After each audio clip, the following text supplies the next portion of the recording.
ফিরে আসলাম নতুন আরেকটা ভিডিও নিয়ে। আজকে আমরা জানবো ভুলক্রমে কারো বিকাশ অ্যাকাউন্টে টাকা চলে গেলে বা আমরা টাকা পাঠিয়ে দিলে টাকাটা কিভাবে পুনরায় আমরা আমাদের কাছে ফেরত আনবো। তো ভিডিওটা খুবই গুরুত্বপূর্ণ, ভিডিওটা না টেনে শেষ পর্যন্ত দেখতে থাকুন। আর হ্যাঁ, আপনি যদি আমার চ্যানেল নতুন হয়ে থাকেন অবশ্যই চ্যানেলটা সাবস্ক্রাইব করে পাশে থাকা বেল আইকনটি অন করে রাখবেন, তাহলে এরকম আরো গুরুত্বপূর্ণ ভিডিও আপনি খুব সহজেই পেয়ে যাবেন। তো কথা না বাড়িয়ে মূল ভিডিওতে চলে যাওয়া যাক। তো একটা বিকাশ অ্যাকাউন্টে টাকা পাঠালে আপনি সর্বপ্রথম যে বিষয়টা দেখবেন সেটা হচ্ছে সেই বিকাশ অ্যাকাউন্টটায়, মানে আপনি যে নাম্বারটায় টাকা পাঠিয়েছেন সেই নাম্বারটায় বিকাশ অ্যাকাউন্ট করা আছে কি না।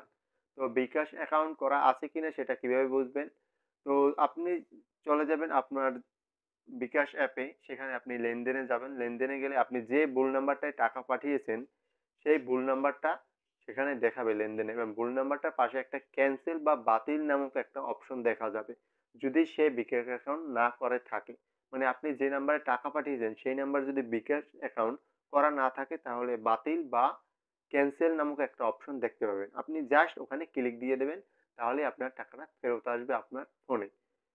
আর যদি আপনি না করেন তাহলে ৭২ ঘন্টার ভিতর যদি সেই ব্যক্তি বিকাশ অ্যাকাউন্ট না করে তাহলে আপনি আপনার টাকাটা ফেরত আসবে।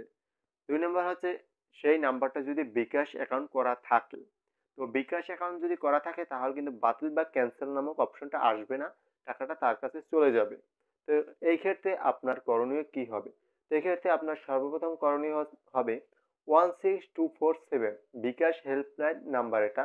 এটায় ফোন দিয়ে তাদেরকে বলা বিস্তারিত যে আপনি ভুলক্রমে একটা লেনদেন করে ফেলছেন যে অপরিচিত নাম্বারে, সেটা বলবেন, নাম্বারটা বলবেন যে কোন নাম্বারে টাকাটা পাঠিয়ে দিয়েছেন। তো আপনি সাথে সাথে তাদেরকে ইনফর্ম করলে তারা ওই অ্যাকাউন্টটা লক করে দিবে। ওই অ্যাকাউন্টটা থেকে তারা আর কোনো লেনদেন করতে পারবে না। আপনার টাকাটা তাদের অ্যাকাউন্টেই আটকে থাকবে, তারা টাকাটা উইথড্র করতে পারবে না।